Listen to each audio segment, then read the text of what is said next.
श्री शिव महापुराण की श्री शिव महापुराण की रुद्र संहिता में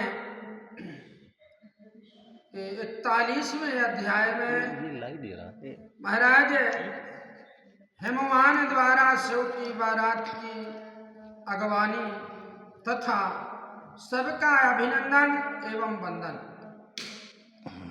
मेनका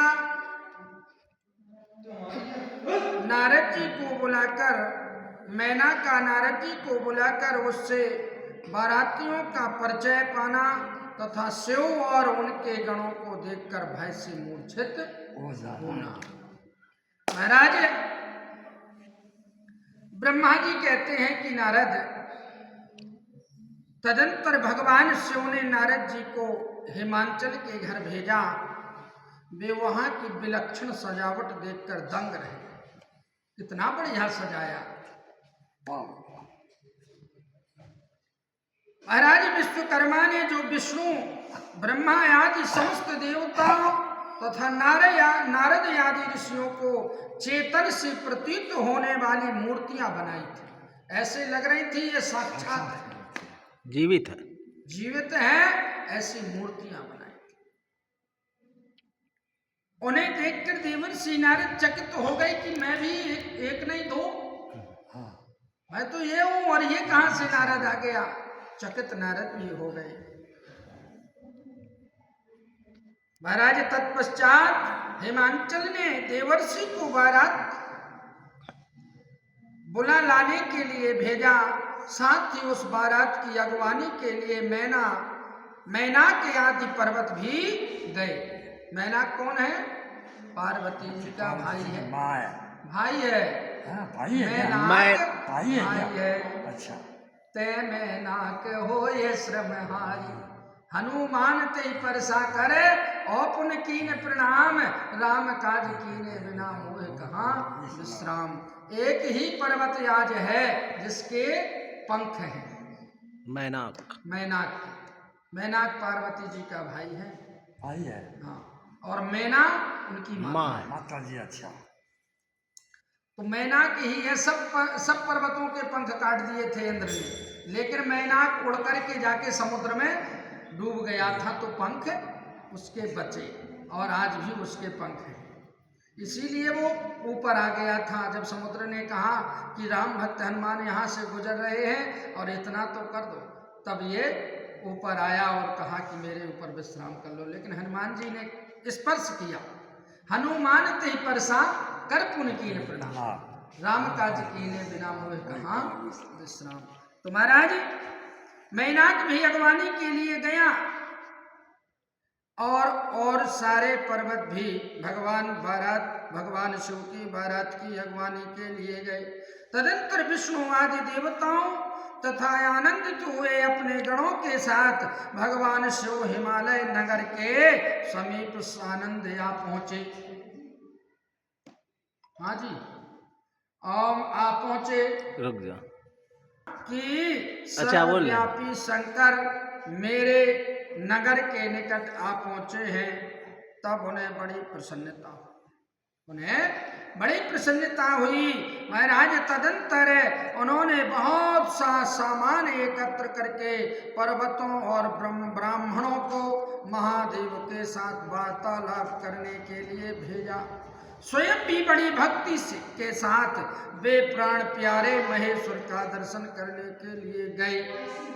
उस समय उनका हृदय अधिक प्रेम के कारण द्रवित हो रहा था। प्रेम के आंसू आ रहे थे,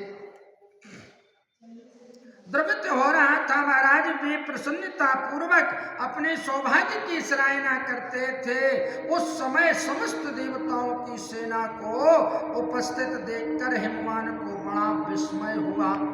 बड़े ही कि कहां से सारा ये मेरा सौभाग्य है जो आज हिमालय पर सभी देवता आए हुए हैं। महाराज और वे अपने को बड़ा धन्य मानते कि मैं आज धन्य हो गया, पुत्री रत्न पा करके धन्य हो गया। अगर पुत्री नहीं मेरे होती तो मेरे दरवाजे ये सारे देवता कैसे आते। धन्य मानने लगे महाराज। और हिमा महादेव को और कहते हैं कि मैं आज कृतकृत्य हो गया। देवता और पर्वत एक दूसरे से मिलकर बहुत प्रसन्न हुए, अपने को आप को भी कृतकृत्य मानने लगे।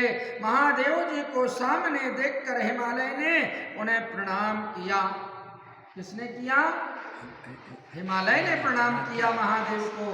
पर हमेशा ससुर दामाद को ही प्रणाम करता है, लेकिन आज के समय की एक रीतियां चली है कि दामाद से पैर छुआते हैं, नहीं छुआना चाहिए, गलत। ना दामाद से ना बेटी, क्योंकि हमने कन्या दान किया है और जिसे दान किया जाता है उसे पूजा जाता है, पूजना पड़ता है जीवन भर। एक बार किया तो जीवन भर किया, क्योंकि वो दान तो उसी के पास है ना। तो महाराज समस्त पर्वतों और ब्राह्मणों ने भी सदा शिव की वंदना की। वे वृषभ पर्यारूढ़ थे, उनके मुख पर प्रसन्नता छा रही थी।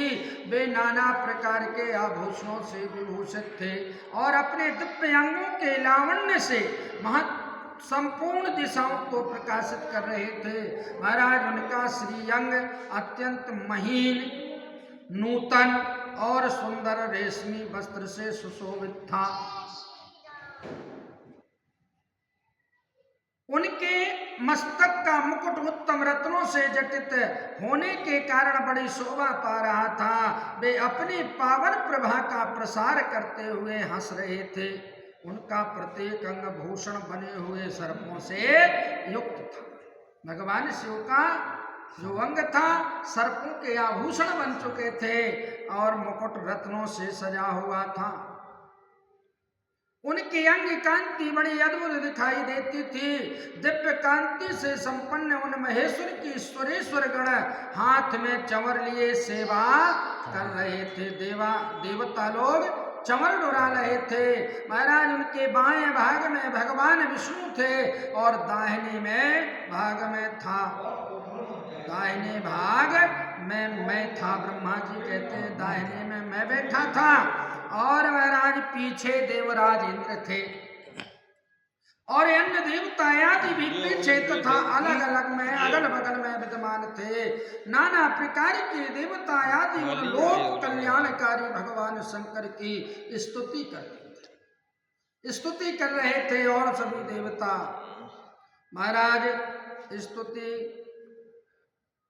कर रहे थे और करते जाते थे। उन्होंने स्वेच्छा से ही दिव्य शरीर धारण कर रखा था। वास्तव में वे साक्षात परब्रह्म परमात्मा सबके ईश्वर उपासकों को मनोवांछित वर देने वाले कल्याणमय गुणों से युक्त प्राकृत गुणों से रहित भक्तों के अधीन रहने वाले, सब पर कृपा करने वाले, प्रकृति और पुरुष से भी विलक्षण तथा सच्चिदानंद स्वरूप हैं।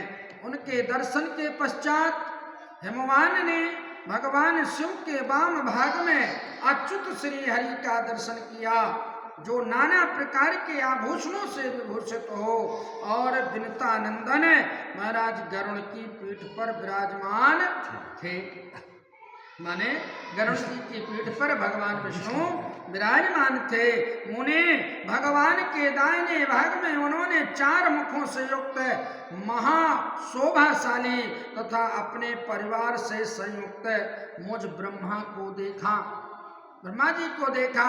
भगवान शिव के सदा ही अत्यंत प्रिय इन दोनों देवेश्वरों का दर्शन करके परिवार सहित गिरिराज ने आदर पूर्वक प्रणाम किया। हिमांचल ने प्रणाम किया सभी पूरे परिवार को, और शिव जी के भी विष्णु जी के भी परिवार को, ब्रह्मा जी के भी परिवार को प्रणाम किया। इसी प्रकार भगवान शिव के पीछे तथा अगल बगल में खड़े हुए दीप्यमान देवता आदि को भी देखकर गिरिराज ने उन सब के सामने मस्तक झुकाया महाराज, और गिरिराज उन सबके सामने मस्तक झुकाया। तत्पश्चात शिव की आज्ञा से आगे होकर हिमवान अपने नगर को गए। उनके साथ महादेव जी, भगवान विष्णु तथा स्वयंभू ब्रह्मा भी मुनियों और देवताओं सहित शीघ्रता पूर्वक चलने लगे।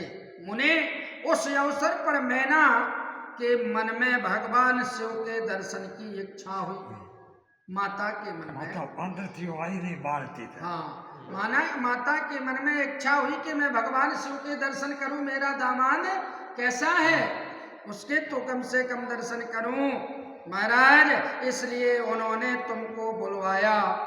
उस समय भगवान शिव से प्रेरित होकर उनका हार्दिक अभिप्राय पूर्ण करने की इच्छा से तुम वहां गए।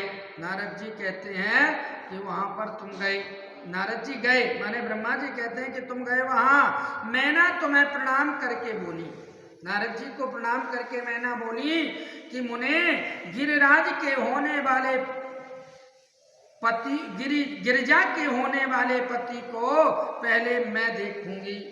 माने पार्वती के जो होने वाले पति भगवान शिव हैं, पहले मैं ही देखूंगी।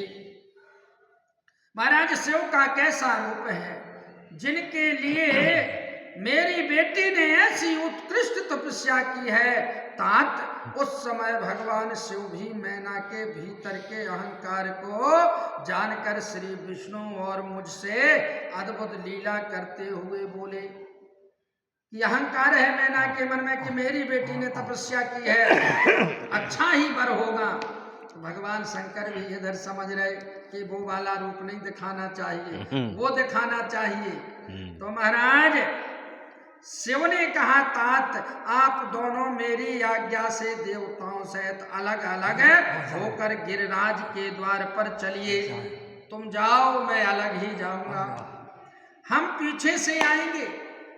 महाराज, यह सुनकर भगवान श्री हरि ने सब देवताओं को बुलाकर वैसा करने के लिए कहा। शिव के चिंतन में तत्पर रहने वाले समस्त देवताओं ने शीघ्र वैसी ही व्यवस्था करके उत्सुकता पूर्वक वहां से पृथक पृथक यात्रा की, अलग अलग पहुंच गए। पहले ही पहुंच गए कि बारात देखेगी अच्छी आई है। महाराज, मुने मैना अपने मकान के सबसे ऊपरी भवन में तुम्हारे साथ खड़ी थी, नारद जी के साथ खड़ी थी। उस समय भगवान विश्वेश्वर ने अपने को ऐसी वेशभूषा में दिखाया महाराज, जिससे मैना के हृदय को ठेस पहुंची। भयंकर रूप दिखा दिया महाराज, ठेस पहुंच गई। और सबसे पहले बारात के जुलूस में विविध वाहनों पर विराजित खूब सजे धजे बाजे गाजे के साथ पताकाएं फहराते हुए वसु आदि गंधर्व आए। फिर मणिग्रीवादी यक्ष, तदंतर क्रम से यमराज, निर्यति, वरुण, वायु, कुबेर, ईशान, देवराज इंद्र, चंद्रमा, सूर्य, भृगु आदि मुनीश्वर तथा ब्रह्मा आए। ये सब उत्तरोत्तर एक से एक विशेष सुंदर शोभायमान रूप गुण से संपन्न थे। महाराज, इनमें से प्रत्येक दल के स्वामी को देखकर मैना पूछती थी, क्या ये ही शिव है? माने जो सबसे सुंदर दिखाई देता था उस मंडली में उसी को पूछते थे कि यही शिव है। नारद जी कहते हैं यह तो शिव के सेवक हैं। नारद जी बताने के लिए लगे। महाराज, मैना यह सुनकर बड़ी प्रसन्न होती कि वाह, जब सेना इतनी सुंदर है, सेवक इतने सुंदर है, तो शिव कितना सुंदर नहीं होगा। महाराज, और हर्ष में भरकर मन ही मन कहती है उसके सेवक ही जब इतने सुंदर हैं, तब भी उसके स्वामी शिव तो पता नहीं कितने सुंदर होंगे। इसी बीच में वहां भगवान विष्णु पधारे। वे संपूर्ण शोभा से संपन्न श्रीमान। भगवान विष्णु की क्या करना, जिसकी लक्ष्मी जैसी पत्नी हो वो नारायण कितना सुंदर नहीं होगा। तो महाराज, श्याम, जलधर, नूतन, श्याम तथा 4 भुजाओं से संयुक्त थे। उनका लावण्य करोड़ों कंदर्पों को लज्जित कर रहा था, इतने सुंदर थे। महाराज वे पीतांबर धारण करके अपनी सहज प्रभा से प्रकाशित हो रहे थे। उनके सुंदर नेत्र प्रफुल्लित कमल की शोभा को छीने लेते थे। भगवान शिव वैसे ही कमल नयन कहलाते हैं। तो महाराज उनकी आकृति से शांति बरस रही थी। पक्षी राज गरुण उनके वाहन थे। शंख चक्र आदि लक्षणों से युक्त मुकुट आदि से विभूषित वक्षस्थल में श्रीवत्स का चिन्ह और महाराज धारण किए वे लक्ष्मीपति भगवान विष्णु अपने अप्रमेय प्रभा पुंज से प्रकाशमान थे। उन्हें देखते ही मैना के नेत्र चकित हो गए। वे बड़े हर्ष से बोली, अवश्य ये ही मेरा शिवा के पति का साक्षात भगवान शिव है, यही मेरा गिरिजा का पति होगा। तो महाराज इसमें संशय नहीं है। नारद जी कहते हैं कि मुने तुम भी लीला करने वाले ही ठहरे। अतः मैना की यह बात सुनकर उनसे बोले, देवी ये शिवा के पति नहीं है, ये शिवा के पति नहीं है, अपितु भगवान केशव हरि है। भगवान शंकर के संपूर्ण कार्यों के अधिकारी हैं। जो कार्यभार संभाल रहे हैं ना, ये यही संभालते हैं, उनके मैनेजर हैं, ये हैं कार्य अधिकारी हैं ये। और महाराज तथा उनके प्रिय हैं। पार्वती के पति जो दूल्हा है शिव हैं, उन्हें इनसे भी बढ़कर समझना चाहिए। वो इनसे भी बड़े समझना चाहिए। उनकी शोभा का वर्णन मुझसे नहीं हो सकता। वे ही संपूर्ण ब्रह्मांड के अधिपति सर्वेश्वर तथा स्वयं प्रकाश परमात्मा है। ब्रह्मा जी कहते हैं कि नारद तुम्हारी इस बात को सुनकर मैना ने उन्हें शुभ लक्षणा उमा को महान धन्य वैभव से और संपन्न सौभाग्यवती तथा तीनों कुलों के लिए सुखदायिनी माना। वे मुख पर प्रसन्नता लाकर प्रीत युक्त हृदय से अपने सर्वाधिक सौभाग्य का बारंबार वर्णन करती कि मेरी पुत्री बड़ी धन्य है और तपस्या उसकी बहुत अच्छी है, जो भगवान नारायण से भी सुंदर जिसका पति होगा। महाराज सौभाग्य का बारंबार वर्णन करती हुई बोली, मैना ने कहा इस समय मैं पार्वती को जन्म देने के कारण सर्वथा धन्य हो गई। मैं ही एक ऐसी माता हूँ जो मैं धन्य हो गई पुत्री को जन्म दे करके। और महाराज ये गिरीश्वर भी धन्य है, माने ये हिमांचल जो है ये भी धन्य हो गए आज माता पिता। और तथा मेरा सब कुछ परम धन्य हो गया। जिन जिन अत्यंत तेजस्वी देवताओं और देवेश्वरों का मैंने दर्शन किया महाराज है, इन सब के जो पति हैं वे मेरी पुत्री के भी पति होंगे। उसके सौभाग्य का क्या वर्णन किया जाए। भगवान शिव को पति रूप में पाने के कारण पार्वती के सौभाग्य का 100 वर्षों में भी वर्णन नहीं किया जा सकता है। 1 वर्ष 2 वर्ष तो ठीक है, 100 वर्ष भी कहते हैं। असत गिरि समान स्यात् कज्जलम सिंधु पात्रे असुर तरुवर शाखा लेखनी पत्र लिखति यदि गृहीत्वा शारदा सर्वकालम तदपि तव गुणानां मीश पारम नयाति तदपि तव गुणानां मीश पारम नयाति। समुद्र की स्याही समुद्र में कज्जल पर्वत को घोर दिया जाए और जिस पर्वत से मथा गया था समुद्र को उसकी लेखनी बना दी जाए, पृथ्वी का पत्र बना दिया जाए, सरस्वती स्वयं लिखने को बैठ जाए, तो ऐसे प्रभु का गुणानुवाद नहीं लिख सकती है। तो महाराज कहते हैं, ब्रह्मा जी कहते हैं कि नारद मैना ने प्रेम पूर्वक हृदय से जो ही उपयुक्त बात कही त्यों ही अद्भुत लीला करने वाले भगवान रुद्र सामने आ गए। ऐसी बात जैसे ही कही वैसे ही रुद्र सामने आ गए।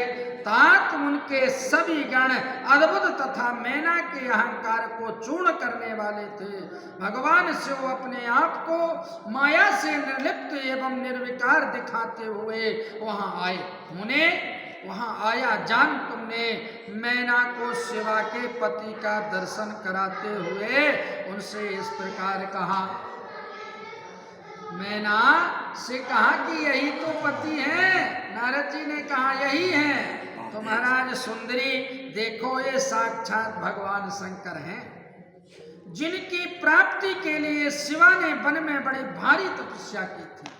महाराज तुम्हारे ऐसा कहने पर मैना ने बड़ी प्रसन्नता के साथ अद्भुत आकार वाले भगवान महेश्वर की ओर देखा और वे स्वयं तो अद्भुत थे ही, उनके अनुचर भी बड़े अद्भुत थे, विलक्षण ही थे, सबसे अलग थे। महाराज इतने में ही रुद्रदेव की परम अद्भुत सेना भी आ पहुंची, जो भूत प्रेत आदि से संयुक्त तथा नाना गणों से संपन्न थी। उनमें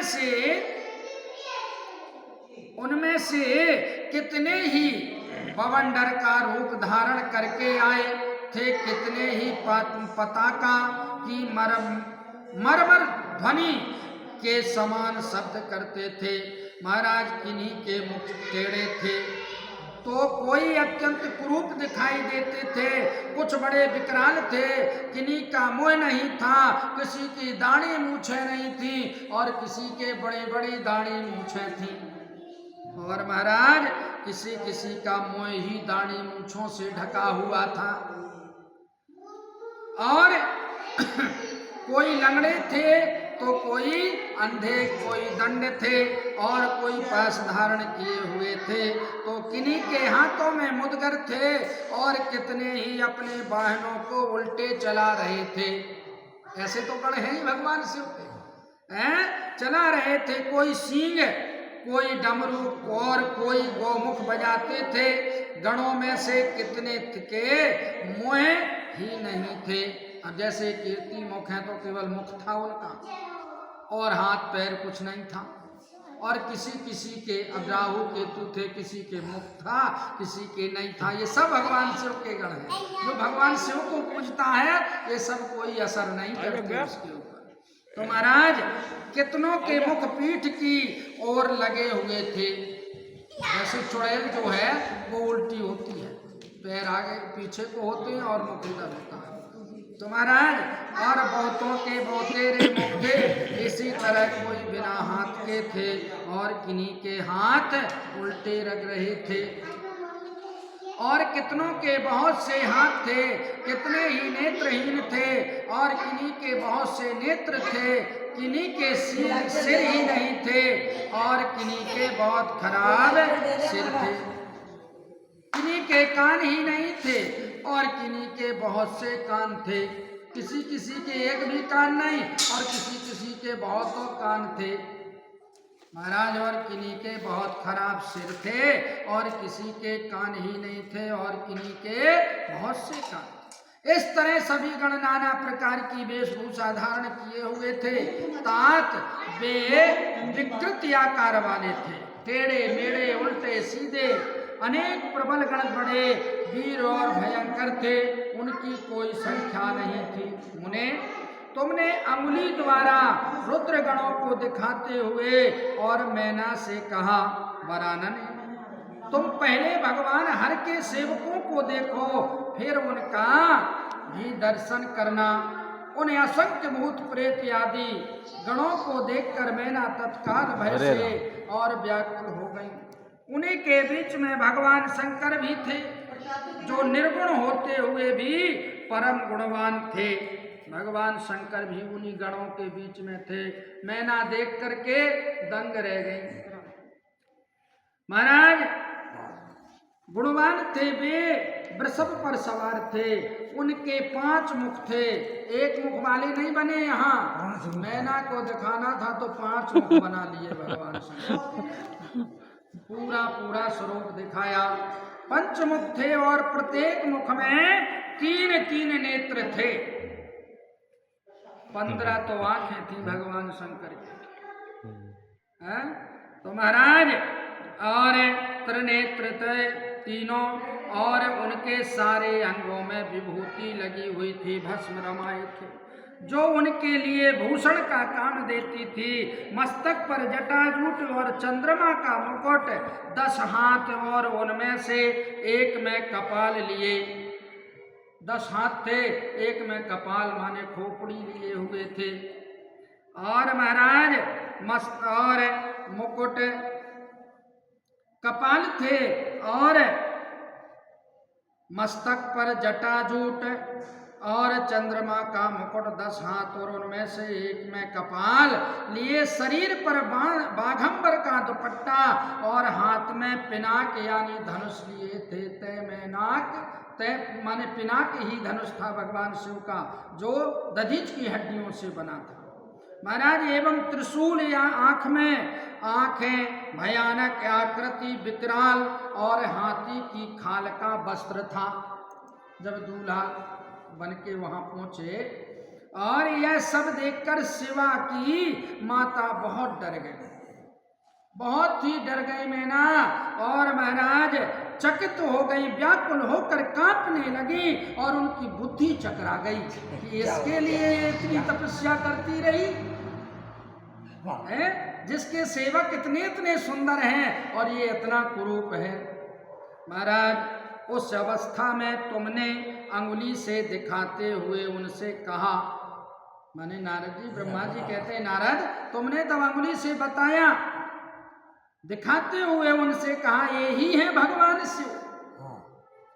नारद जी ने बताया मैना से कि ये वाले हैं, और महाराज तुम्हारी यह बात सुनकर सकी मैना दुख से महाराज भर गई, और हवा के झोंके खाकर गिरी हुई, और लता के समान तुरंत भूमि पर गिर पड़ी। यह कैसा विकृत दृश्य है, अभी तक तो सारे सुंदर सुंदर थे, लास्ट में ये तो बड़ा ही विकराल आया है। और महाराज मैं दुराग्रह में पड़कर ठगी गई, माने कहते हैं कि जब अच्छा पहले दिखाया और बाद में ये निकला, मुझे ये तो दुराग्रह है?